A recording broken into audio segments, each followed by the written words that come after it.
Welcome back to Good Things Utah. The last time I was out in this garden, it was like weed fest. It was a big mess, but Jeff from Millcreek Gardens has changed it into a Zen country garden. It's beautiful, Jeff. I love it. Thank you. We're standing in front of the Zen, obviously, and you picked everything out. Will you tell me how you put this together? Well, I kind of came up with a theme for this. I decided to do kind of the windswept coastal lake scene. It's beautiful. So here, if you look at the tree, they're all kind of at the same angle coming up this way. Yes, kinda I like see the wind that. is coming here. Well, and there are different textures, how you put those all together. I love that. What is this tree? This is just Japanese maple, a red dragon. This kind of stays low and mounding. So he won't grow really big. He'll stay kind of low. He'll stay low.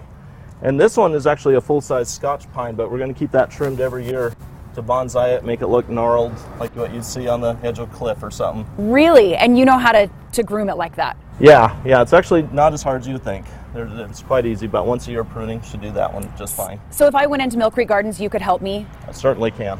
Know how to prune it and be zen? Right. Okay. All right, what else did you put in here? Well, in here I kept it, since it's more of a Japanese Zen type garden, I kept it very simple. I love the textures, the movement of the reeds, the textures of the leaves of the hostas, and even the rock scene coming along here. And then on the bottom I have this plant called pussy toes, which is kind of that silvery blue color. Yes, and will that spread out a little bit? Yeah, those are going to fill in that whole area there, and it'll kind of look like a lake with the building sitting over the lake there. How gorgeous. Okay, so this guy that's coming out of the rock there, is there a hole in the rock that you've planted him? Yeah, those are just pumice stones, so I just plopped a juniper right in there. It'll keep that plant dwarfed and under control very well.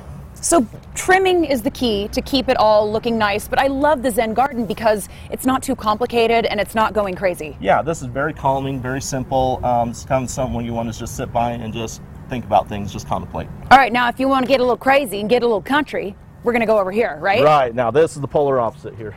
Well, and this, I mean, I can see, this is a little bit of landscape out where I live, although you don't have any weeds here. Right. This is all just pretty stuff. Yeah, this is kind of, I just made sure that we had flowers that are going to be blooming through the whole summer.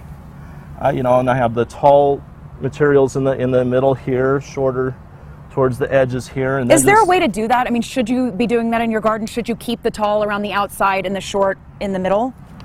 Well, the in the opposite front? of that, yeah. Oh, the opposite. Well, I know what I'm doing, Jeff. Right. But yeah, just keep your taller stuff in the middle and then just grade it downward. If you need help with that, we certainly have people that can help you design that out and figure out which plants go where. And then just for kicks and giggles, we put a nice little trellis here with the clematis. That should bloom pretty much all summer. And this will grow up around here? Oh, yeah. That's beautiful. It's very kind of whimsical. This is a very whimsical garden.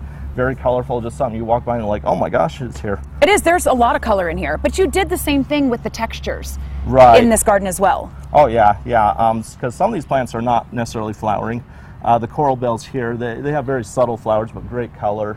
The artemisia right here with the silver. That one is so pretty. That is really I love that one. Yeah. Well, it's a different little pop in there. It is, and then on this side I have the fountain grass, which will just have a nice seasonal texture to it too. How important, Jeff, is the soil for both of these gardens? Extremely important. When I was starting with this, it was heavy clay, mucky, wet I remember. soil. Yeah.